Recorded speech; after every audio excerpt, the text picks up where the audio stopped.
Ang title sa natong pagatunan nga Jesus confronting temptation alone. Siya lang git nga wala sa comfort. Sa gintong mawan si Jesus Christ, wala kabalo ang mga katawhan sa itong time. Kasi niya, the Savior baptism, Satan was among the witness. Gamay tingog halin sa langit, kanagpulsad ang kalapati halin sa langit. Pinahanglan niya pagsunod niya sa wilderness, dito sa wala sang sunod. Ang Matthew chapter 4 verse 1, kanya, then was Jesus led up of the Spirit. Kag ang balaan ng Espiritu amo ang nagdiya kay Jesus pakadto sa wilderness. Kaya Jesus was led by Spirit into wilderness. Idang na perdi sa pinakamaayo nga lugar. Ang hamon ni Satan, tangay lang na perdi ka Jesus Christ. Nagpasting si Jesus 40 days and 40 nights. Kag wala gid pagkaon, wala siya upod, wala comfort. Kag ang pamangkot diri mga utod sila sa time nga nagsunod si Jesus sa wilderness. Nga wala siya disipulo. Nga wala siya sang angel. Sila ni Ellen White sa pag-enter ni Jesus Christ sa natawag wilderness. Sihan ni Satan nga kin-cut off, ginkakas sa God the Father. Ang iyahimaya kag ang angel kag ang espiritu kag nagsulod sa wilderness. By prayer and fasting, he was preparing himself for the blood-stained path he must travel. Mga utod, bisan sa iyang pagpaglakaton, dito nakita sa spirit of prophecy, nga bisan pag iyang mga palit na kanasunog-sunog sa init sa adlaw. Kag sa reflex sa natawag nga duta, nga pirti ka init, mga utod, kag wala sa nagkaon. Nagpasting ang preparasyon nga sila mag-away ni Satan sila nga tayo. Kay gusto ni Satan niya, ikaw kag ako hindi na ma-rescue. Hindi makaangkon kaluwasan.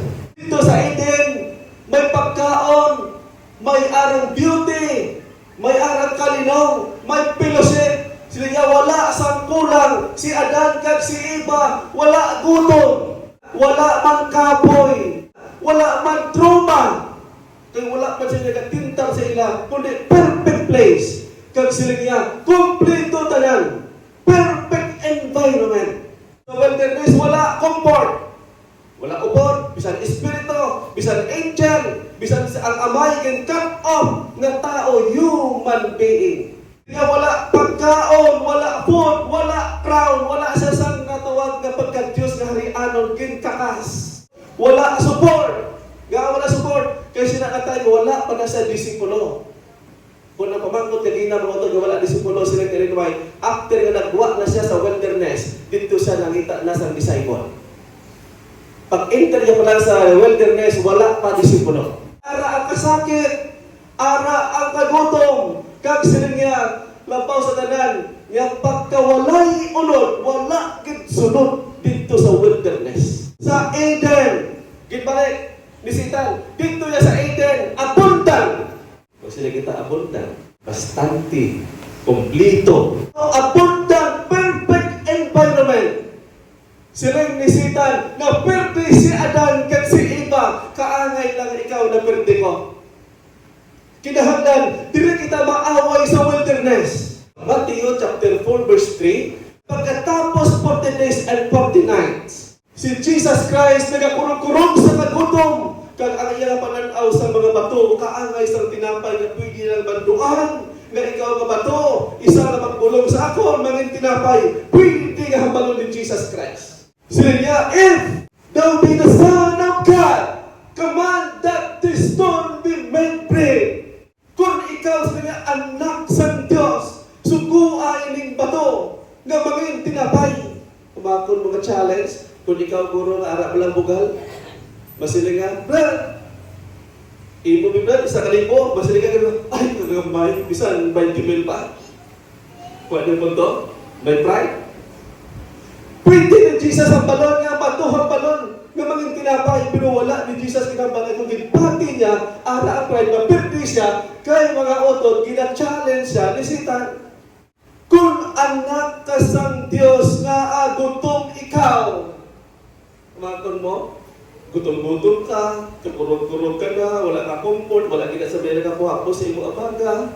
Sister Rosia, kung magtrataso, at ipanibongbong, kung kinasibinan pa ni Guro. tungod sa comfort. But sila mga utod sa kay Jesus Christ, sa tungatan mo lagi comfort, kinabalantakon, anak ka sa Diyos nga agutom ka. Matthew chapter 4 verse 5 and 6 sila, ikadua nga temptation, naghambal ni Satanas kay Jesus Christ, sila, kung anak ka sa Diyos, tumalon ka, lukso ka. Nakakon mo, common nga istorya. Pero may support ang bisa ng ages mga utod. Nga sila, kung aragit ang Diyos sa imo, pamatun-in. Oh, grabe nga pilit isitan siya. Pamatun-in. Nga maglukso. Pamatun-in nga rescuehon ka sa imo Diyos. Anong leksyon? Isa, ang utod, magkasila nga, ay, tutog na ko yan. Pamatun-an ko, bisan mamatay ko subok. Magluwas mo ikaw yan, grabing patasan mo. Abi mo, maluwas ka. Amo nang kinaiya sa tao, may pride. Tama ang istorya. Bisan pa nakita ang mga tutong na sa church. Aka ka pa sa church. Nagka-support ka sa maluhaton. Pag nagpangamuyo ka sa Ginoo, kinalahan Ginoo, hindi ko perfect. Ang mugay magsuklog sa imo. Kung ara ang Diyos sa imo nga nagaantos ka. Grabe ka challenge, no? Ang sapat ni Jesus Christ, Matthew chapter 4 verse 7, nga daw siya na-tempt the Lord thy God. Hindi pagtintara ang imo Diyos, buot siligon, nag-detect. Ang sila nga rinway, sa one-on-one sila ni Jesus Christ kag ni Satan. Si Satan nagpakilala kay Jesus na siya angel from heaven o from the God the Father. Ako ang ginpadala sa amay nga pamatunan nga natapos ng imong fasting. Kinahanglan niya para nga matapos ng imong fasting. Sila ako babalik na sa langit, pero para sure, para sigurado nga ikaw giban ang Son of God. Nga ining paton, ibuaan na ining tinapay. Sa sila, babalik ko na yun. Pero na-identify o kung nakilala ni Jesus Christ nga si Satanas ato, kay sila niya, ara ang batasan nga nagapamilit. Doon naman yung mga autor ha. Kapag nakita nyo karon inyong batasan nga kapilitan nyo, pamilit, gambal nga hindi, gadi wala. Karakter din ng autor ni Satanas. Ano hambal sa Jesus Christ? Na-detect niya nga nagapamilit, sila niya, Satanas, palayo! Bisan angel sa iya pananawan kag nakadagway sa angel kada pagkilala from the Father. Kaginsuko siya gindeklarar ni Jesus Christ nga sila palayo ka Satanas. Gintempt dito sa wilderness, worst condition ang result, Jesus nagdaog sa pinakalain nga lugar. Sa wilderness nagdaog si Jesus Christ, gintabok niya ang yawa kay na-detect niya nga ina nga batasan ang pagkapilitaryo, ang pagpamilit, hindi batasan sa Espiritu Santo. Hindi batasan sa tutuot nga angel. Hindi batasan sa tutuot nga amay. Kag dito yan na deklarar sa pesang kagutom nga sila nga, hindi ka anak o kon angel nga tutuot sa kanas niya palayo ka. At paano ni anay palang Garden of Eden? Ano ang sa likod sila? Nga ginadoktan inilisitan, abundant ang Garden of Eden. They depended on continued obedience to God and continued access to the tree of life. Buot sila sila may access sa tree of life. Nga after the fall, man was cut off. Buot sila ang pamangkot sa tapos na nakasala ang tao, ang Eden, ginkuha sa Diyos, pero ang pamangkot sa unya ginkuha. Ang statement naghambal nga sila niya, Eden was withdrawn from the earth before the flood. Okay? Sa nakasala si Adan kag si Eva, sa ito nga time, wala dayon sa Diyos ginkuha ang Eden. Kung basahon mo pa dahil ini nga chapters ng Patriarchs and Prophet, naghambal si White nga sila niya, sa nakasala na sila si Eva, close ang Diyos ang tree of life, ang Garden of Eden. Kag sila niya si Adan, kag si Eva, kag iya mga bata, permi nagakadto sa gate sang Eden. Kag nagalantaw sang Eden, kay hindi nakapalapit. Kag ang tree of life, nga ini, may ara sila nga swords, nga nagatiyong palibot nga wala sa may makapalapit after the fall. After the fall, ginkudalan sang Dios ang tree of life. Bukod sa ingon, sa wala sila nakasala sa dana, open, nagapalapit, nagapoksi, nagakaon. Sa wala pa nakasala si Adan kag si Eva, dito sa Eden sila nagakaon na sa tree of life. Okay? Sila na Illinois, nagakaon sila, continuous, para nga hindi sila magtigulang, hindi sila mapatay. Pero sa kilid, sa tupad man sa tree of life, kinhambalan nga ini nga kahoy ayaw kag giniwan kasubuan. Kag dito ang datawag freedom, kinhambalan sa Dios si Adan kag si Eva. Nga Adan kag Eve. Kung kaunon nyo ining bawal, ako ni kunalon ang tree of life. Sila nga rin, bisan patyon sa mga time si Adan kag si Eva sa dito si Satan sa ila, hindi ito sila magkaon. Kay ilang nalantaw ang tree of life nga masustiner sa ila kabuhi nga hindi sila mapatay.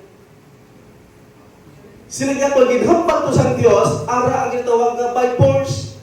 Pirsa, wala na exercise ang ginatawag freedom of choice. Sila nga to sustain sa ilang vitality. Ano vitality? Sa tanan, mga organ, tanan mga katulanan, kapag nagkakaon ka sa tree of life, dito sila na kag iba ka hindi magtigulang. Pero sa nag-stop, naging kudalan ini ang tree of life, dito nakita ni Adan nga nagkurinot, amat-amat tigulang nga may ara nga sila mga utod, kamatayon sa tumatay. Kag sila git napatay.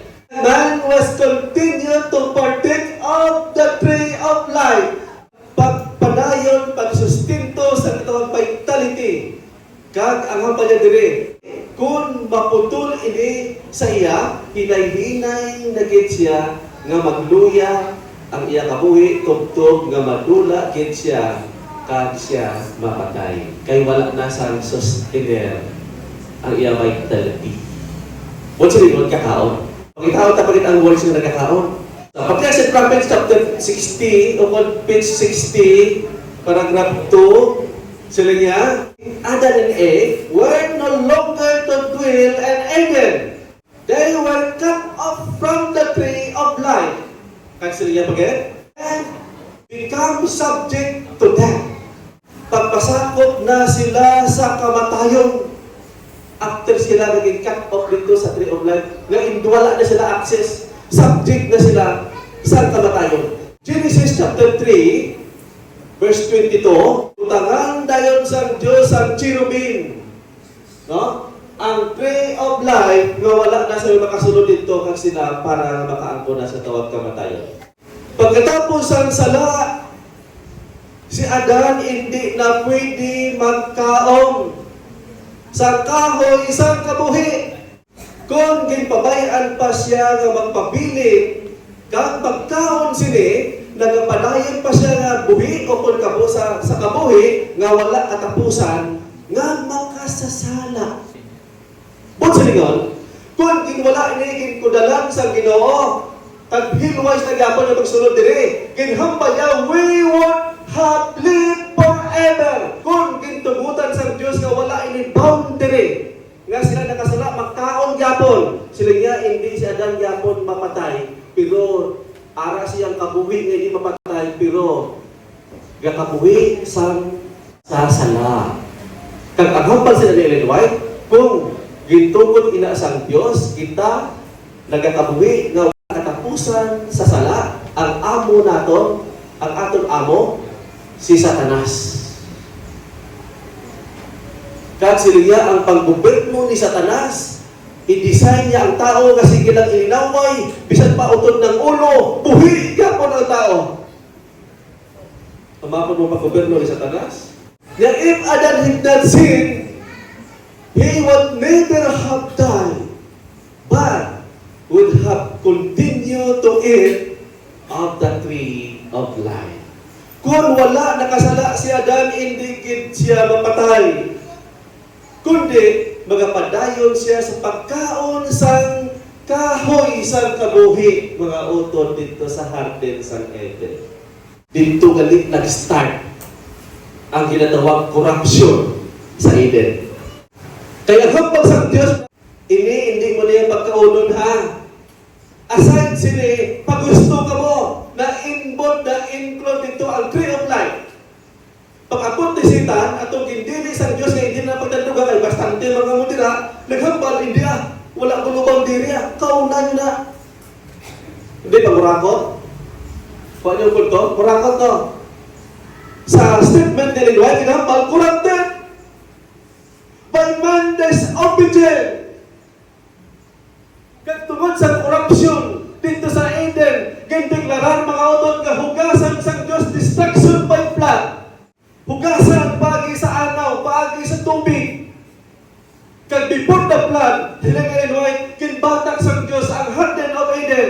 Mga utod, dili magwa ang tutuod nga istorya sini ko nga ang may diserto. Wala sa mabasa sa Spirit of Prophecy sa Bible nga ang diserto amo ang ginhalinan na ginhakwat gikuha ang Eden. Pero siling ko sa ako niya study, masit may posibilidad nga ang kingdom ni Satanas niya dito sa Eden. Bastante, dapat din kita sa wilderness kay dire wala sa pagkaon kundi ari kasakit. Kasi ko basi bala nga ining Eden nga gikuha sang Dios amo ining diserto. Kad pagwa niya sa wilderness, nagdaog si Jesus Christ, siling sitan, kinahanglan dapat maawal kita. Rematch! Grabe no, napirti ko si Adan, kagay napirti ta ka. Napirti ako sa wilderness, dapat may rematch. Ikaw akong pasugdan nga mag-rematch kung diin nga do, mag-rematch kita. Para dira ideklara kung diin nga ang daog. Grabe daw bulang, daw boxing lang. Sila ni Jesus Christ dito sa Garden of Gethsemane. Kaya ang garden yapon man, corrupted by the man's obedience. Ang kumangkot, Brad, basi magpungko na kada karon Brad, may ko kachindi sa corruption, anong aplikasyon karon sa atong panahon? Magpapautot, bato-bato sa langit, huwag lang magalit yung matamaan ha. Ang aplikasyon subong sa corruption, nag-start sa Eden. Naghambal ang Biblia, naghambal ang Spirit of Prophecy, nag-support ang Google, na sila niya, hatag ka mo offering willingly. Kinabubuton, ang napagtsagan lang. Anong hambal? Ang imo tithes, dubliha. Nakuha nyo, nakita nyo ang korupsyon? Dila, galing mga utod kay hambal ni Jesus Christ, hindi patanduga. Siling ni Satan, hindi, tandugan nyo. Siling ni Jesus, ang napagtsagan mo lang, ang yatag na offering. Siling sa aton nga elder, dubliha. May doctrine pala mo sila ang belahan ng Espiritu, hindi corruption. O, may na nga kung sino din ang nagkasiupi. Huwag na. Gagiran na kalimutan mo. Tungkol sa corruption, corrupted sila yan, inaaman ang harden sa Eden, nga batakon before the flood, kag ang bilog nga kalimutan sila niya, hugasan sa Diyos. Tungkol sa corruption. Corruption spread throughout the earth. Ang corruption naglapta sa kalibutan paagi sa sala kag influential ni Satan. In the Garden of Eden, kin-preserve sa Diyos nga mag-abot niya sa restoration after 1,000 years pagkisa sa langit. Ibalik niya na pagbuhon ng kalibutan kag ipahamtang gyapon balik ang Garden of Eden. Base nga mabasa nato sa Lift Him Up. Ano pa kaya? Kaya ang tree of life sa Eden, Genesis chapter 2 verse 9, kaya the tree of life also in the midst of garden. Nagapakilala, hindi siya ang tree of life. Dito kikipahantang sang Diyos sa may tunga-tunga sang garden, sang Eden. Kag dito sila ni Adan sa atong pagtuon mga utod base sa nakita naton para wala sang force galing. Kag i-exercise ang freedom. Ay hindi pagkakasabisitan ang Ginoo nga siya ginipilisan yung tao amo na nga wala ni sila natintan. Wala na exercise ang freedom. Amo to nga wala niya ginhambalan nga sila niya akong ini-cut off inyong access sa tree of life. Kaya kung ginhambalan niya i-cut off sila ginawa by force, by pirsa. Pada? Okay. And next, creation of Eden before human sin, perfect creation, pure environment. Patiyak si Prophets 51, ang human rebellion, separation from God, corruption of the world. Nagapakilala mo kautod, ini kalibutan ta, kindeklarar, kinprophecy, kintagna, corruption. Bisan pa sa sulod sa iglesia, aran corruption. Bisan pa sa sulod sa conference, may corruption. mga utod. Kaya dito pa lang sa perfect place sa Eden, dito nag-start ang corruption. Amo ina tungod sa corruption, hindi na sang Dios padugayan ang kalibutan, tugutan sa Dios maggira, kay para nga ang ilang solusyon, ibaba na ang naluwag nga Sunday worship para nga mapirsa ng tao mga utod. Kaya hindi na precise niya ang natawag sa mga utod nga sila niya ang corruption, sin, plus satanic influence, Eden withdraw before the flood. God preserved niya sa Eden from destruction. Violence and corruption, yet the Lord was swept and away by blood, but Noah found grace in the eyes of the Lord. Nagpakilala? Sila Ellen White, nakita na ni Noah dito sa langit ang grasya, ang grace, mga utod. Kag amo to sa times ng flood, si Noah sila niya pitpon sa Ginoo. Kag nakita niya na mismo sa mata sa Dios, kag si Noah kag iya nga angkan na luwas. Ano ang aplikasyon? Kaya nag-istorya kami din sa mga aga, pabala nga mga babae din. Di ko, wow! Aga ako, mas aga pag ito sa ako. Di ko, abi nyo, kaya aga pa kamo, nag-istorya kami. Sa time ni Noah, ang batasan sa mga tao, wala ka na magsimba, hindi magsimba. Si Noah, nag-perfect ang iyang pag-alagad sa Ginoo, nagpadayon, nagpakatutong, nag-away siya kagalingon, nabatyagan ni Noah ang reflection, nakita sa pamilya ni Noah sa iyang mga umagad, ang kabuhi ni Kristo tungkol sa grace. Ang tanan nga pamilya ni Noah ginpasulod sa arka. Pero kung ikaw wala ka na magsimba, wala ka nag-away sa imong kagalingon, mga utod, ang imong pamilya hindi makaangkol sa grasya sa Dios kaya wala nakita sa imong reflection ni Jesus Christ. Ang tao nga may problema, wala ka na magkaon, wala ka na magtulog. Pero kung imo i-reverse, may problema ka, wala ka na magsimba. Tingwaan nga magsimba, aga pa. Wala ka na magkaon. Luto ka magkaon.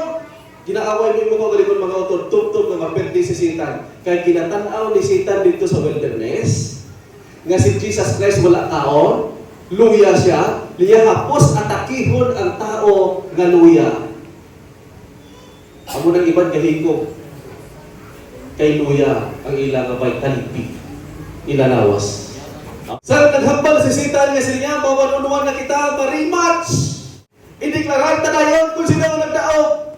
Pag-abot sa Garden of Gethsemane, mga utod siya ang pinakabukat kag bukat. Matthew chapter 26 verse 38, the Son of Ages 687, ang sala sang tao pabayin na nga ikaw yung nag-aantos sa sinakatay, pag-antos ni Jesus Christ, ang wala niya na hampan dito sa cross o sa wilderness, sa Garden of Gethsemane, sa ilang rematch, final round, ni Jesus Christ dito sa Garden of Gethsemane, pagkatapos niya pangamuyaw, balikan niya ini, katulog.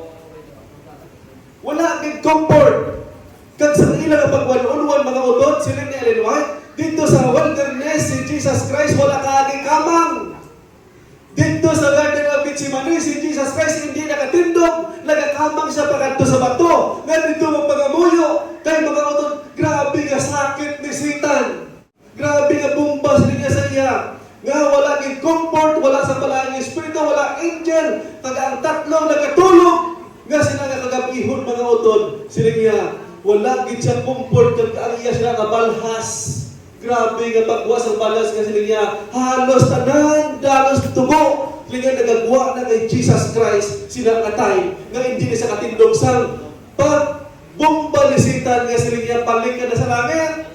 Pabayin ang mga tao.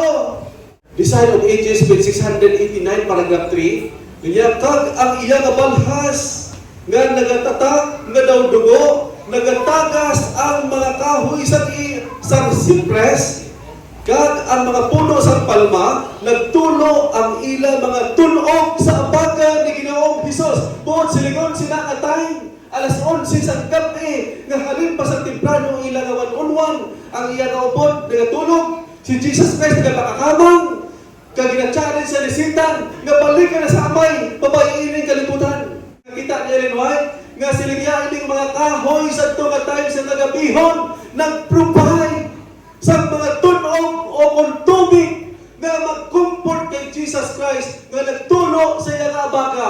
Kag sila niya diri, pati sila nagabatyak sa pag-antos kag nagahibi. Ara ang record. Sakto nga time nga si Jesus Christ mga utod, gina-one-on-one ni Satan, naghambal ang prophecy nga nagagwa ang dugo nga balhas. Kag ang mga kahoy sila nga nag-provide sa mga tubig kag nagtulo dito kay Ginoong Hesus nga nagahibi ang Ginoo. Dito sa wilderness ang Ginoo wala nagahibi. Diri sa last nila nga rematch, sila si Jesus Christ nagahibi. Sa kahintangan kag sila niya ang mga kahoy naghibi. Sila sa kahintangan ni Ginoong Hesus nga amo ang nagtuga sa ila. Ano ang leksyon, mga utod?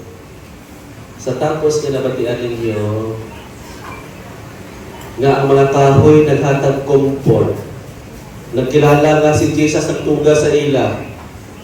Anong aplikasyon sa aton karon? Sa tapos nga nabatian naton nga ang Ginoo naghatag sa tanan niyang kusog para sa imo kag sa akon, pero ang tao suno mga utod gusto sa Ginoo nga tani tutuon ng pag-alagad. Pero ang Ginoo wala ipatasan nga hambalon niya kay ikaw nga lando. Sigurado kay dapat worship ka kay. Why? Kay ara freedom of choice. Gusto sa Ginoo nga kusang loob mo gid nga imo gid saya kaawayon imo ko galingon nga madala mo ni sa langit. Wala ka pakialam sa mga kutso-kutso dito sa palibot. Sige, pero hindi pa ulihi ang tanan kay Kristo sa sining nga tion. Nga pwede pa niya nga pahiran kag kuhaon ang iya balhas. Kag luha, kag pabayaan ang mga tao nga mananapason. Nagapakilalasan ito nga tayo sila nililuay. Pwede si Jesus Christ magtindog. Pabayaan din pag-antos. Kag magbalik sa amay. Kundi sila nga nagpabilin din siya nga iya-antuson ining kasakit para ikaw mariskyo. Kag sa natumba si Ginoong Hesus at ito nga tayo. Naghambal ang record sa Lisan of Ages 685, chapter 74 sa Lisan of Ages. Nagbaba si Angel Gabriel kagin alay-ay, kagin papasko, kagin deklarar mismo sa angel nga ginhutik kay Jesus Christ Ang kamatayon. Sakit-sakit pamatian ini mga utod. Sa nabagsak si Jesus Christ, nagbaba ang angel, kagin paalay-ay, si Angel Gabriel, ang Captain Angel, nagbaba, kagin hambalan, nga siling niya, siguraduhon, nga siya hindi pagbabayaan sa amay sa pihak sa kamatayon. Buot silingon ginbulong na sa angel sa iya, nga sinakatay, dali na lang gid ang tinion, nga ikaw mapatay kay Ginoong Hesus. Kalain no? Do kaangay pala sa ospital, nga mahambalang doktor nga, uli ka na, kag 1 week ka na lang. Kalain no? Si Jesus Christ kinabalan, hindi na mamatay. Kamatayon ni Ginoong Hesus, kasakit, batsagon, nga wala comfort. Ang iya ginhibo para sa imong isakon, bro, ato mga babaw, walwalan pa. Wala pugong. Biyag sa paghibi, sa pag-sacrifice ni Jesus Christ para sa tao. Ginhambal ni pagkit sa Ginoo, ang tama kapainom puson nga mga tingog nga nagahambal, Father, forgive them. Grabe, no? Putikan ka na sa angel na aral ng kamatayon mo, bitayan ka na sa cross. Ilansal ka na sa cross. Ang nagtindak siya, ang nagdupla sa iya, ang naghanot sa iya, ay alawas puno sa lago. Kung kita siguro, dudog-ugod siguro, may tindak lang siguro, may ano no? May lampo siguro. Wala na teksto sa Bible lang nagawa sa baba. Pag gusto na ni Wanwan, wala na bersikulo. Pero kay Jesus Christ sila niya Ginoo patawara sila, kay sila kabalo sila ginahimo. Pag abot na sa cross, nagkinlansan sila dito nga nagahibig si Jesus Christ, hindi naman ang duwa ka kriminal nagyaw-yaw pag inang isa sa iya. Grabe pa yung kasakit. Why labot na wala na si Jesus Christ comfort. Ang isa niya nagwalwal pa. Anong walwal yan? Lucas chapter 39, verse 39, 23, verse 39. Ang hambal niya, pagkalisin na, kung ikaw di man ang Diyos, ikaw ang anak, ay luwasan ang imo kaugalingon. Kang luwasan man kami. Grabe ang insulto, no? Grabe ang insulto, bisa sa cross. Grabe ang sacrifice. Halin sa wilderness. Pagkanto sa Garden of Gethsemane. Pagkanto sa pagpasaan sa cross. Pagkanto na kagaginlan sa lagin. Pagkaabot din may duwa ka criminal, yaw-yaw pagin. Pasakitan pagin. Ano kang bansang isa? Hindi pagkamuanan ang Ginoo. Ginoo kung magkarne ka na, dala ako sa imong ginharian. Ano kapat ni Jesus Christ? Subong gindayon. Pero ining isa nga naghambal nga luwas ako kung ikaw, Diyos. Wala na kang Ginoo nagtingog. Silent. Anong aplikasyon? Buot silingon mga autor. Sa time na ginawalwalan ka sa imo asawa, imo ba na? Sino din yung kalawalwal? Sa time ba lang nga kita! Walwal! Hipos na. Pero kung makapati ka sa namin ng mga tinagangama, kanami, sabta. Si Jesus Christ niya ginaiya sa ginawalwalan sa isa, kaya siya, ikaw ang Diyos, luwas ako. Wala din si Jesus Christ nagsabat sa iya. Ang isa niya nga naghatagdas niya, Ginoo, dumduman naman ako. Tiyan today, subong tayo. Sa time nga gindusan sa langkaw, ginpainom sa kapait, gindeklarar nga siligya din sa statement, it is finished. Natapos na iyabuluhaton. Kag silang isang Biblia, ginduko ni Jesus Christ ang iya nga ulo, kag gintukyan ang iya nga espiritu, kag siya napatay. Resurrection, victory over death. Ayan. Ang kamatayon ni Jesus Christ, kadalakan sa iglesia, sa tanan niya kauturan, sa piyak sa kamatayon, sa iya pagabanhaw, natapos ang ilaaway ni Satan. Wala na sila dapat istoryahan ni Satan. Wala na sang Diyos kinamamatian si Satanas kung ikaw ang ako ginaakusahan na makasasala. Lari lang. Why? Natapos na inaaway. Kinababayaan sang Diyos na nag-aakusahan nga sa kanya, sala. Wala sang Diyos kinababatian kay may bugay. Bisan anong imo sala mga utot ikumpisar sa bugay sang Diyos, kita may kapatawaran, wala labot si Satanas sa bugay sang Diyos. The death of Christ praying to rejecter of His mercy, the wrath and judgment of God unmixed with mercy. Anong buot sila ko? Sila niya ang kamatayon ni Kristo nagdala sa pagsikway nga wala di siya naka-experiensya sa mercy o magkaluoy halin sa Amay.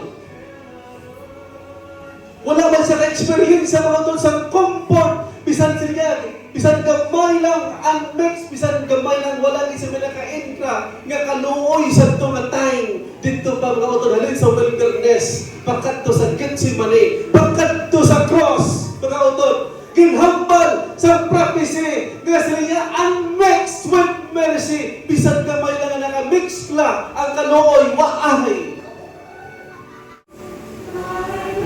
Ikaw yan at ako makaangkon sa 100% sa bugay sa Diyos na wala sing kasakit. Kag libre gid sa aton. Si Jesus Christ makauton sa bugay sa Diyos, wala gid kaatom sa libre nga mercy. Pero kita yung makauton 24 hours para sa aton ang libre nga kaluoy sa Diyos.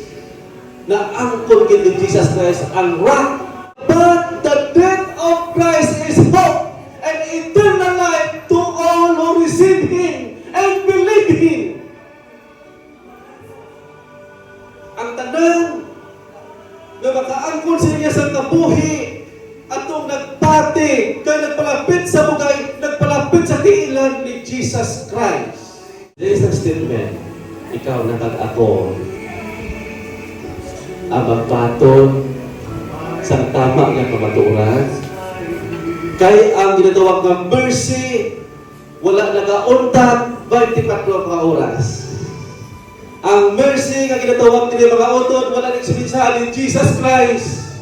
Kay ining mercy sa tunga tayo para matapos, ma-accomplish, ay ang bulakon sa duta para sa imo kag sa ako.